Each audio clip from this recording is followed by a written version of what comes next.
요한복음 11장 1절에서 4절까지의 말씀을 합독하겠습니다.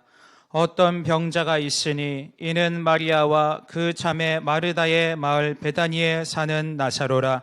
이 마리아는 향유를 주께 붓고 머리털로 주의 발을 닦던 자요, 병든 나사로는 그의 오라버니더라.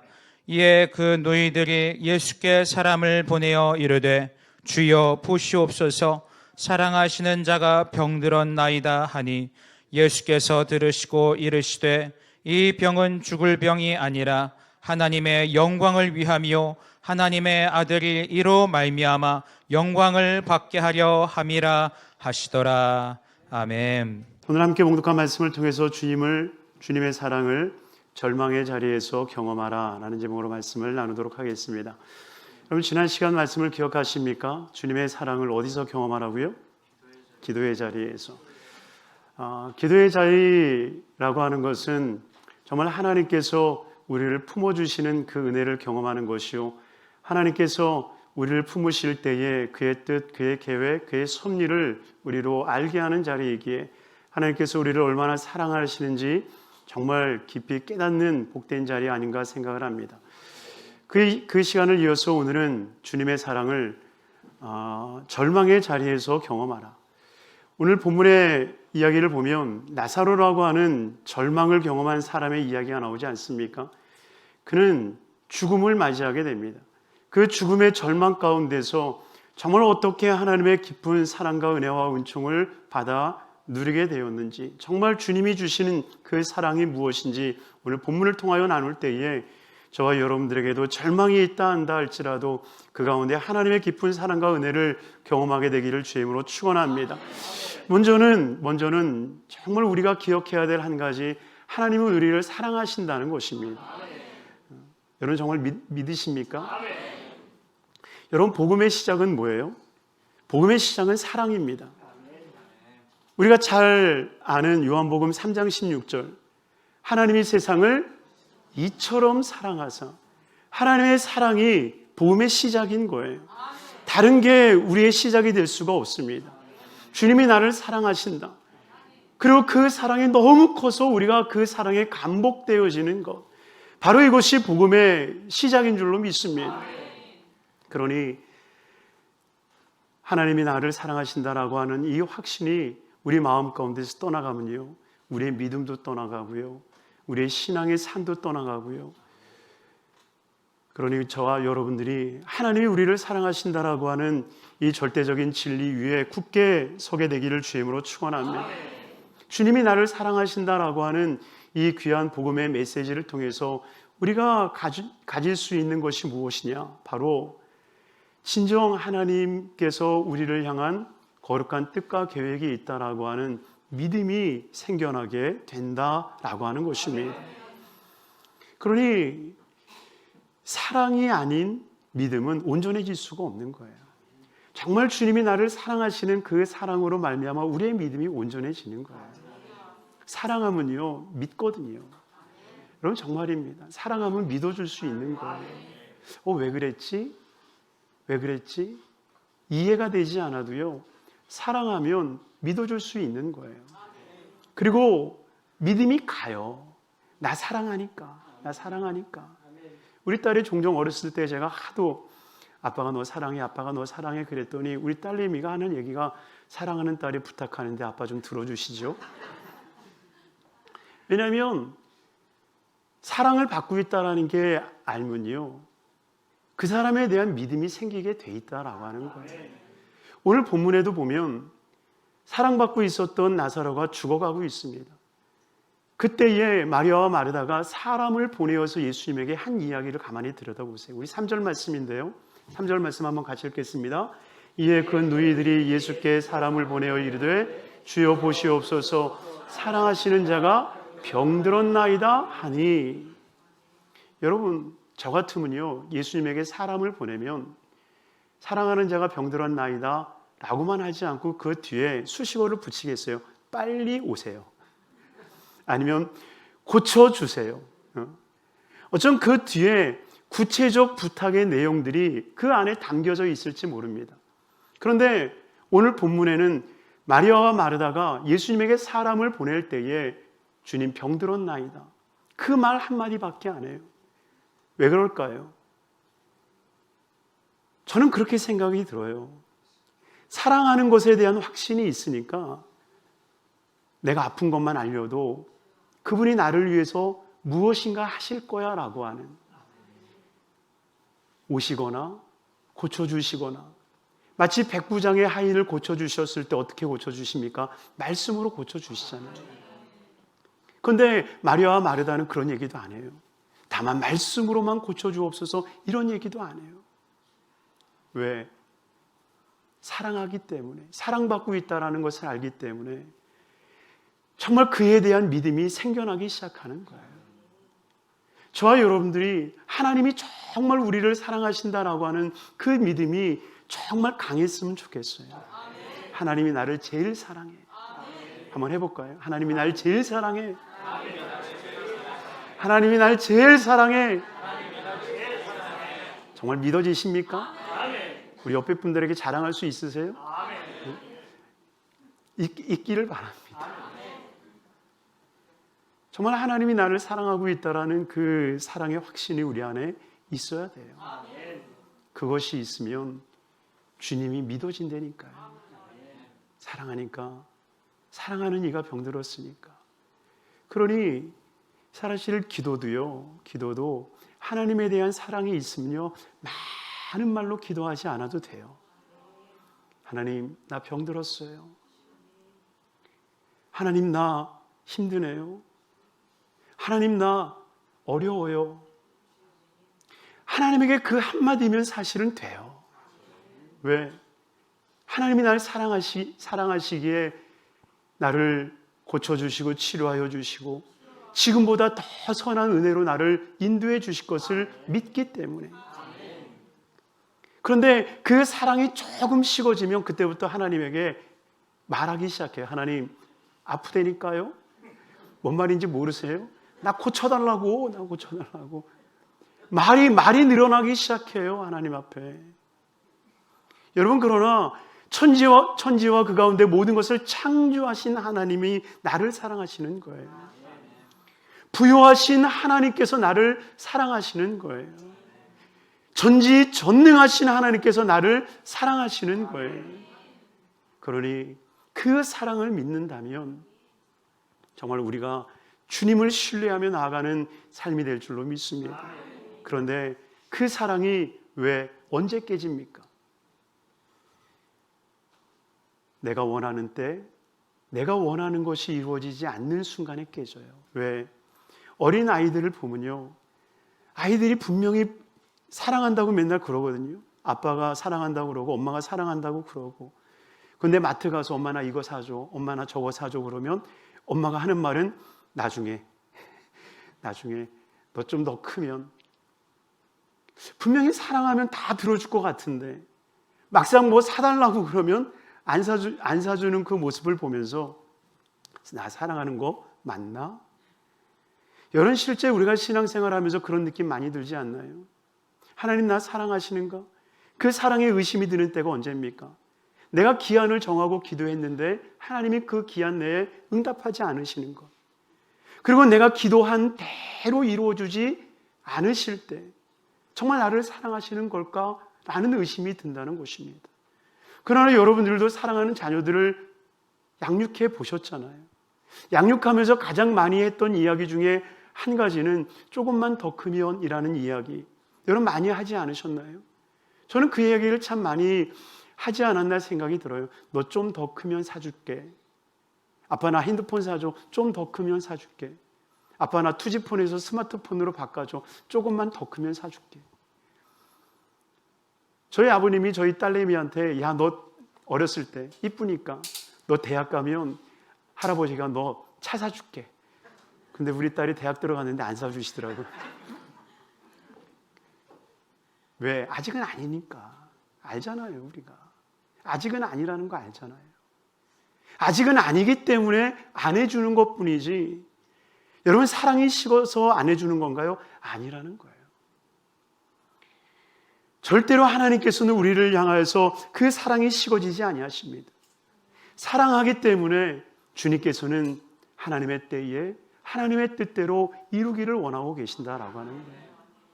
이사야 30장에 참 귀한 말씀이 있어요. 이사야 30장 18절에 보면 우리 한번 같이 읽어볼까요? 그러나 야훼께서 기다리시나니 이는 너희에게 은혜를 베풀려 하심이요 일어나시리니 이는 너희를 긍휼히 여기려 하심이라. 대저 야훼는 정의의 하나님이시라. 그를 기다리는 자마다 복이 있도다. 아멘. 한번 따라하겠습니다. 그를 기다리는 자마다 복이 있도다. 그를 기다리는 자마다 복이 있도다. 믿습니까? 주님은 정말 저와 여러분들을 사랑하여 주셔서 은혜 베풀기를 원하며 긍휼히 여겨주시기를 원하고 계시는 거예요. 그러나 주님께서는 말씀하시는 거예요. 조금만 기다려. 조금만 기다려. 내가 너를 사랑하기 때문에 아무거나 막 주고 싶지가 않아. 정말 무르익었을 때에, 가장 좋을 때에 나는 너에게 주고 싶어라고 주님께서 말씀하신다라고 하는 것입니다. 여러분, 우리 순복음은 오중복음을 믿습니다. 여러분들도 믿으시죠? 우리는 오중복음을 믿습니다. 첫 번째 복음이 무엇입니까? 중생의 복음인 거예요. 중생의 복음. 내가 정말 예수 믿고 거듭났다. 중생의 복음. 그리고 두 번째는 중생한 자들에게 주시는 성령 충만의 복음을 믿는 거예요. 그리고 성령 충만하여져서 우리의 영과 몸이 다 고침받는 치유의 복음을 믿는 거예요. 그리고 우리의 육체와 마음만 치료받는 것이 아니라 우리의 삶에도 하나님이 복을 주신다라고 하는 축복의 복음을 믿는 거예요. 그리고 그 축복의 복음을 통하여서 결국 우리가 이루시는 것은 주님이 다시 오신다라는 재림, 저 하나님 나라에서 영원히 산다라고 하는 그 재림의 복음을 우리가 가지고 있는 것입니다. 그런데 그 네 번째에 보면 축복의 신앙이 있어요. 우리 순복음은 축복을 믿는 신앙입니다. 그런데 우리가 축복을 믿는데 왜 외부의 사람들은 우리 순복음을 향해서 기복신앙이다, 기복신앙이다 라고 이야기하는 걸까요? 여러분, 기복신앙과 축복신앙의 다른 점이 뭔가요? 여러분, 이 기복신앙과 축복신앙의 공통점은요, 복을 받는 거예요. 아멘? 기복신앙도 축복신앙도 하나님이 주시는 복을 사모하는 거예요. 그러나 다른 것이 있다고 한다면 기복신앙이라고 하는 것은 내가 원하는 때에 내가 바라는 것을 하나님이 행하여 주시는 것. 이것이 기복신앙이라고 한다면 축복신앙은 뭐예요? 하나님이 반드시 내게 복을 주실 것을 믿기에 하나님의 때를 기다리면서 하나님이 주시는 것을 사모하며 기다리는 것입니다. 아브라함을 보세요. 아브라함은 하나님 앞에 한 번도 달라 간구하지를 않아요. 한번 창세기 18장에서 하나님, 나는 자녀가 없기 때문에 내가 길리운 이 종 엘리에셀이 나의 모든 기업의 유산자가 되겠습니다. 이 말 한마디밖에 안 해요. 하나님 나 아들 안 주시면 나 이제 교회 안 다녀, 이런 얘기 안 해요. 하나님 나 복 안 주시면 나 딴 데 갑니다, 이런 협박성의 기도 안 해요. 그냥 무던히 있는 거예요. 그냥 무던히 있는 거예요. 그리고 주님이 바라시는 대로 그냥 그 길을 가는 거예요. 가다 보니까 하나님의 때에 하나님의 방법대로 하나님이 복을 허락해 주시더라라고 하는 거예요. 그러니 우리는 이것을 잊어서는 안 돼요. 하나님은 반드시 하나님의 때에 하나님께서 우리에게 안겨주시고자 하시는 귀한 은혜를 우리에게 허락해 주시는 거예요. 이것이 축복 신앙이라는 것입니다. 그러니 여러분들이 복을 사모해야 돼요. 하나님이 우리에게 복을 주실 것을 사모해야 돼요. 그러나 사모하되 하나님의 때에 하나님의 방법으로 우리에게 쏟아 부어 주실 것이다라고 하는 그 믿음으로 사모하게 되기를 주님의 이름으로 축원합니다. 바로 그래서 하나님에 대한 이 사랑이 확신이 있으면 두 번째로 사랑하는 자에게 복을 주신다라고 하는 그 믿음, 그 확신이 우리 안에 생기게 돼 있다라고 하는 거예요. 여러분, 이삭에게는 두 아들이 있었습니다. 누구와 누구입니까? 야곱과 에서입니다. 그런데 에서는 누가 사랑해요? 아버지가 사랑하고. 야곱은 누가 사랑합니까? 어머니 리브가가 사랑하는 거예요. 그러니 여러분, 편애하지 않기를 주님으로 축원합니다. 편애하면 형제간에 시기 질투하는 거예요. 저희 어머니가 저희 형을 되게 좋아했거든요. 지금도 좋아하세요. 제가 알아요. 그래서 형이라고 그러면요, 여러분 다 아시잖아요. 그 큰아들에 대한 로망. 이게 옛 어르신들의 마음이잖아요. 그런데 감사하게도 저희 아버지는 저를 더 사랑하셨어요. 그래서 형 몰래 이렇게 용돈도 막 주시고요. 근데 알고 보니까 저만 주신 게 아니라 형도 줬더라고요. 근데 어쨌든 간에 아버지 이삭은 형 에서를 사랑하니까 그에게 축복하고 싶은 거예요. 또 어머니 리브가는 야곱이 사랑스러우니까 야곱에게 그 축복이 가기를 원하는 거예요. 여러분, 사랑하면 그럴 수밖에 없는 거예요. 사랑하면 사랑하는 자녀가 복을 받기를 원하고 계신다라고 하는 거예요. 그러니 예수 그리스도께서는 저와 여러분들을 사랑하시기 때문에 정말 여러분들이 복 받기를 원하시는 거예요. 근데 이 복이라고 하는 것을 4절 말씀을 통해서 이렇게 주님이 표현하시는 거예요. 우리 4절 말씀 보겠습니다. 같이 읽습니다. 예수께서 들으시고 이르시되 이 병은 죽을 병이 아니라 하나님의 영광을 위하며 하나님의 아들이 이로 말미암아 영광을 받게 하려 함이라 하시더라. 아멘. 여러분, 예수 그리스도께서 사랑하시는 그 나사로를 통하여서 어떻게 하기를 원하시는 거예요? 하나님이 영광 받기를 원하시는 거예요. 이것이 바로 하나님께서 저와 여러분들에게 주시고자 하시는 거룩한 축복임을 아셔야 됩니다. 여러분, 우리가 무엇이길래 하나님의 영광을 드러낼 수 있겠어요? 저와 여러분들이 무엇이기에 예수 그리스도께서 이 세상에서 영광을 받으실 수 있게 하시겠어요? 그럼에도 불구하고 우리같이 연약하고 나약한 존재를 통해서 하나님의 영광이 드러나게 하시는 그 일들을 이루시겠다라고 하는 것입니다. 제가 한 번은 한 기업인의 간증을 들어본 적이 있어요. 11조를 무려 120억을 하는 분이십니다. 별로 안 놀라시는데, 근데 그분이 대학 CCC에서 예수를 믿게 됐어요. 예수 믿지 않는 가정이었는데 대학 다니면서 CCC를 통해서 복음을 접하게 되고 제자 훈련하던 한 목사님에게 제자 훈련을 받고 정말 믿음으로 살기로 작정하셨던 분이에요. 근데 그분이 대학을 졸업하고 갑자기 이상하게 기운이 빠지더니 움직이지를 못하는 거예요. 근육 무기력증이라고 얘기를 하나요? 뭘 들 수도 없고요, 걸을 수도 없는 거예요. 그냥 누워 있는 거예요. 하나님 앞에 간구했어요. 기도했어요. 1년이 되고 2년이 되고 3년이 되고 4년이 지나는데요, 고쳐질 기미가 보이지가 않는 거예요. 처음에 실은 이분이 은혜 받고 목회자가 되려고 그랬대요. 그런데 기도만 하면 너는 기업가가 돼야 돼. 너는 기업가가 돼야 돼. 그래서 그 말씀 때문에 기업가의 꿈을 꾸고 대학을 졸업했는데 아무것도 하지 못했어요. 여러분, 그 정도가 되면, 그 정도의 절망이 되면 모든 것을 포기할 만하지 않나요? 근데 이분은 절대 포기하지 않았어요. 하나님이 분명히 나를 사랑하신다. 그리고 나를 통해서 위대한 기업인으로 만들어 주실 것이다.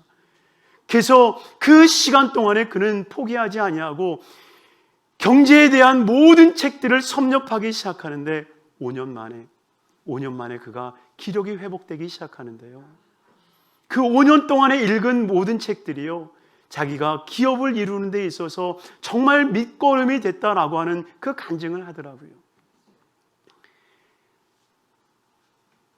5년 동안에 포기하지 않고 경제에 대한 책은 거의 다 섭렵할 만큼, 여러분, 왜 그런 마음이 들었겠어요? 하나님이 날 사랑하시니 반드시 일으켜 주실 것이다. 지금 당장 아니더라도 하나님께서는 역사해 주실 것이다.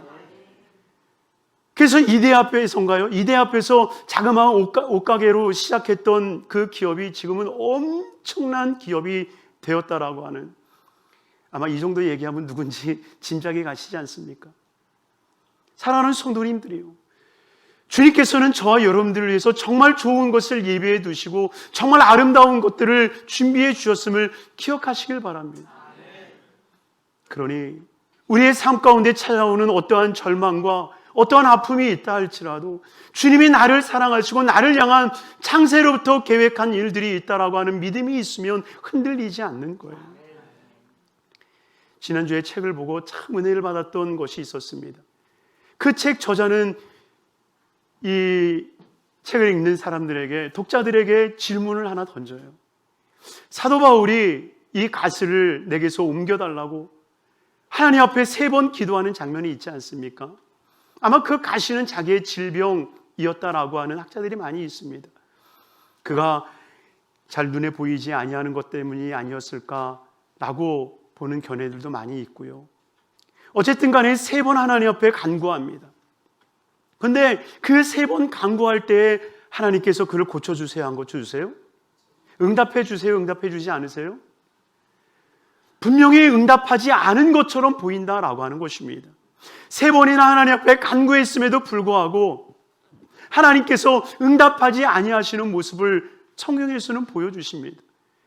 그래서 그 책을 읽으면서 응답하지 않았는데, 그런데 그 저자는 이어 이야기를 하는 거예요. 아니라는 겁니다. 하나님은 놀랍게 그를 치료해 주셨다라고 하는 거예요. 그 증거가 무엇이냐? 이 고린도전서 12장 말씀입니다. 고린도후서 12장 9절 우리 같이 한번 읽겠습니다. 나에게 이르시기를 내 은혜가 내게 족하도다. 그는 내 능력이 약한 데서 온전하여 심이라 하신지라. 그러므로 도리어 크게 기뻐함으로 나의 여러 약한 것들에 대하여 자랑하리니 이는 그리스도의 능력이 내게 머물게 하려 함이라. 아멘. 그리스도의 능력이 내게 머물려 함이라. 여러분 생각해 보세요. 사도 바울이 이 가시를 옮겨달라고 했던 이유가 뭐겠어요? 정말 복음 증거를 위한 것 아니겠습니까? 이 질병만 고침을 받으면 하나님, 내가 더 먼 곳까지 가서 복음을 증거할 수 있을 것 같아요. 하나님이 이 질병만 고쳐주시면 나는 정말 더 힘있게 복음을 증거할 수 있을 것 같아요. 하나님이 이 질병만 고쳐주시면 나는 정말 더 파워풀한 목회를 할 수 있을 것 같아요. 여러분, 이 기도의 제목 아니었을까요? 주님은 생각하시는 거예요. 아, 그래? 정말로 그렇게 치료받고 너 정말 그렇게 회복이 되어서 정말 나를 위해서 훌륭한 목회자가 되고 싶니? 나를 위해서 훌륭한 선교사가 되고 싶니? 나를 위해서 복음 전파자가 되기를 원하니? 그래, 그러면 내가 더 좋은 것 줄게. 내가 더 좋은 것 줄게. 잠깐만 기다려. 그리고 나서 주님의 능력을 그에게 주셨다라고 하는 거예요. 더 좋은 것, 자기의 육체의 건강보다 더 좋은 능력을 그에게 부어주셨다라고 하는 거예요. 그러니 그 하나님의 거룩한 능력이 부어지자마자 사도 바울도 깨닫는 거예요. 그래, 내 가시가 사라지면 내가 더 열심히 할 수 있을 것 같았는데 그것보다도 더 파워풀한 하나님의 능력이 임하여 주셔서 더 큰 일을 이루게 하여 주시는구나. 여러분, 이것이 치료가 아니고 무엇이겠습니까? 이것이 주님의 응답이 아니고 무엇이란 말입니까? 그러니 사랑하는 성도님들이요, 하나님께서는 저와 여러분들을 사랑하시기 때문에 정말 귀하고 선하고 복된 일들을 이루기를 원하고 계시는 거예요. 그러니 이 하나님의 놀라운 은혜, 이 은총으로 가득 차게 되기를 주님으로 축원합니다. 이 은혜에 우리가 확신하게 되어지면 정말 그 믿음으로 이 세상을 이기는 자가 되어야 돼요. 믿습니까? 믿습니까? 여러분, 성경에 보니까 마리아와 마르다가 예수님에게 사람을 보내요. 사람을 보내어서 뭐라고 얘기합니까? 사랑하는 자가 병들었나이다. 그런데 마리아와 마르다가 사람을 보낸 것까지는 성경에 기록되어 있는데 보냄받은 사람들이 다시 마리아와 마르다에게 갔다라는 얘기는 없어요. 그러나 여러분, 가만히 생각해 보세요. 마리아와 마르다가 사람을 보내서 예수님에게 왔어요. 그래서 예수님이 그들에게 이야기하잖아요. 이 병은 죽을 병이 아니라 하나님의 영광을 위한 것이라. 하나님의 영광을 위한 것이라. 그러면 그 말을 듣고 이 보냄받은 사람이 마리아와 마르다에게 그 이야기를 했을까요? 안 했을까요? 했을까요? 안 했을까요? 저는 했다라고 믿습니다. 예수님이 그러시는데요, 이거 죽을 병 아니래요. 예수님이 그러시는데요, 이 병 하나님의 영광을 위한 거래요. 예수님이 말씀하시는데요, 아들 예수 그리스도가 영광을 받으실 일이래요. 여러분, 그 말을 마리아와 마르다가 들었다고 한다면 어떠해야 될까요? 믿음으로 지켜가야 되는 건 아닐까요? 아, 그래, 이거 죽을 병 아니니 정말 하나님의 영광이 드러나게 하시는 일들을 펼쳐나가시겠구나. 정말 그 마음을 가지고 주님이 오시는 그날까지 지켜가야 될 것 아니겠습니까? 그런데 자기 눈앞에 오라버니가 죽은 거예요. 그러니 주님의 말씀도 깨어졌다, 주님의 사랑도 깨어졌다라고 생각하는 겁니다. 그러니 예수님이 오시는 순간 미움이 변하면 뭐가 돼요? 여자들이 온유월에 한을 품으면 서리가 내리듯이 이 마리아와 마르다가 예수님을 엄청나게 사랑하다가 그 사랑이 깨지니까 막 서리가 막 내리는 거예요. 그러니 예수님이 오셔서 네 오라버니 살아날 거야 얘기를 해도 안 믿는 거예요. 그래요, 죽고 나면 살아나겠죠. 뭐. 그 하늘나라 가면 살아나겠죠. 뭐. 마리아와 마르다는 예수님이 어떤 말로 가장 큰 상처를 입을지를 알고 있는 사람들이었습니다. 여러분, 사랑해서 결혼해서 같이 살던 부부도요, 부부싸움 할 때 무슨 말을 해야 내 남편이, 내 아내가 상처받을지 너무 잘 알고 있기 때문에 그 비수 같은 말을 던지지 않습니까? 한 번도 안 싸운 척 지금 이렇게 얼굴들을 하고 계시지만 무슨 말을 해야 상처 입을지를 알아요. 그러니 마르다도 아는 거예요. 무슨 말을 해야 예수님이 상처받을지를 아는 거예요. 그러니 그의 말 모든 것들이 예수님에게 상처가 되는 거죠. 그러니 그 말로 상처를 받은 예수님께서 어떠하십니까? 30절 말씀을 보세요. 30절의 말씀에 보면 예수는 아직 마을로 들어오지 아니하시고 마르다가 맞이했던 곳에 그대로 계시더라. 여러분, 예수님께서 한 번도 그대로 계신 적이 없어요. 한 번도 머뭇거리신 적이 없어요. 늘 복음을 향하여 나아가셨고요, 늘 하나님의 일을 이루기 위해서 전진해 나가셨던 분이 그냥 그대로 거기 계시니라 한 번도 이러신 적이 없으셨어요. 얼마나 망연자실했으면, 얼마나 그 사랑이 깨어졌으면 이러한 표현을 쓰겠습니까? 그나마 믿었던 마리아, 그 마리아는 어떻습니까? 다를 것이 없는 거예요. 그러니 35절에 뭐라고 말합니까? 35절에 예수께서 눈물을 흘리시더라. 마르다를 통하여서는 그저 거기 계시고 마리아를 통하여서는 눈물만 흘리고 계시는 거예요. 사랑하는 성도님들이요, 저와 여러분들이 예수 그리스도께서 나를 사랑하신다, 그래서 나를 위해서 창세로부터 예비하신 엄청난 일들이 있다라고 하는 것을 믿지 못하고 하나님 앞에 가슴 아픈 기도를 하는 순간 주님은 그저 거기 계시는 거예요. 그저 눈물만 흘리고 계시는 거예요. 그러나 주님은 그냥 거기 계실 수가 없으셨어요. 그래서 무덤가로 내려오셔서 주님이 말씀하십니다. 돌을 옮겨 놓으라. 그 순간 그들이 돌을 옮겨 놓을 때에 주님이 나서러야 나오라. 이 분대를 동인 채로 나사로는 나왔고 풀어 다니게 하라 할 때에 정말 생명의 역사가 일어남을 보여줍니다. 그리고 그것을 본 모든 사람들이 하나님의 이름을 높이기 시작합니다. 하나님의 영광이 되기 시작합니다.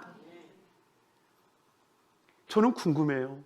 마리아와 마르다가 과연 예수님을 어떻게 쳐다봤을까? 정말 부끄러워서 쳐다보지 못하지 않았을까요? 그런데 제가 이 말씀을 읽다가 요한복음 12장 2절 말씀에 참 재미있는 표현을 보게 됐어요. 우리 12장 2절 말씀 같이 읽겠습니다. 거기서 예수를 위하여 잔치할새 마르다는 일을 하고 나사로는 예수와 함께 앉아있는 중에 있더라. 거기가 어디예요? 바로 11장 이 나사로가 살아난 이 놀라운 사건이 있는 바로 거기, 바로 거기서 예수를 위한 잔치를 할새. 여러분, 성경에서의 잔치는 무엇을 의미하는지 여러분 잘 알고 있지 않습니까? 바로 그 잔치를 할새 마르다와 예수님의 모습을 보세요. 마르다는 뭐하고 있습니까? 일을 하고, 나사로는 무엇을 합니까? 예수와 함께 앉아있는 중에 있었더라 라고 얘기를 합니다. 다른 말로 하면 나사로는 잔치에 참여한 자가 되는 거예요. 하나님의 영광을 드러낸 그는 하나님의 잔치자리에 함께하고 있는 거예요. 그러나 마르다는 잔치자리에 참여하지 못한 채 열심히 일만 하고 있는 거죠. 여러분, 이것이 무엇을 의미하는지 여러분 느껴지지 않습니까? 정말 저와 여러분들이 정말 하나님이 나를 사랑하신다라는 것과 그리고 사랑에 대한 확신과 믿음으로 굳게 마음을 지켜가며 하나님 앞에 믿음의 고백을 이룬다 한다면 주님은 반드시 잔치자리에 우리와 함께하여 주시고 그 잔치자리에 참여하는 삶을 만들어 주실 줄로 믿습니다. 그러니 진정 저와 여러분들이 그 잔치의 자리에 함께하는 삶이 되기를 바랍니다. 주님이 나를 사랑하신다는 것, 사랑하시기에 창세로부터 엄청난 일들을 예비하고 준비하고 계신다라고 하는 그 확신을 통하여서 정말 하나님의 크신 은혜와 복을 경험하는 우리 복된 성도님들의 삶이 되시기를 주님의 이름으로 축원합니다. 우리 찬양하고 기도할 텐데요.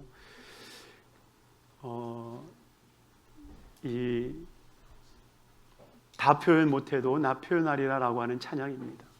근데 그 후반절에 보면 그 가사가 참 너무 감사해요. 그 사랑 얼마나 아름다운지, 그 사랑 얼마나 날 부욕해 하는지, 그 사랑 얼마나 크고 놀라운지를, 그 사랑 얼마나 나를 감격하게 하는지, 정말 저와 여러분들이 그 사랑을 경험했으면 좋겠어요. 우리를 부욕해 하여 주시고 우리를 놀라게 하시며 우리로 창세로부터 예비하신 그 모든 것들 유업으로 있게 하시는 그 사랑의 거룩한 은혜, 이 은혜를 경험하는 저와 여러분들이 되기를 주님의 이름으로 축원합니다.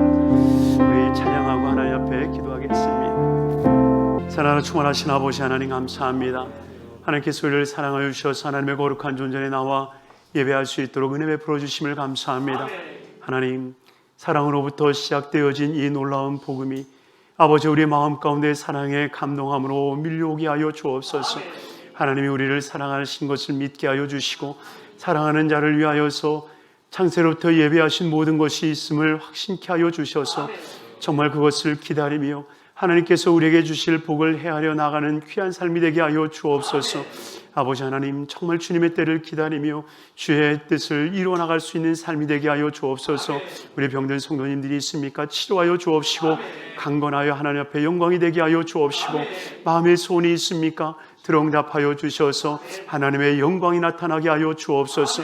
우리의 마음에 소원하는 것, 기도하는 것, 간구하는 것 응답하여 주시고 예수 믿는 일과 많아지는 복된 삶이 되게 하여 주옵소서. 예수 그리스도 이름 받들어 축복하옵고 기도드리옵나이다. 아멘.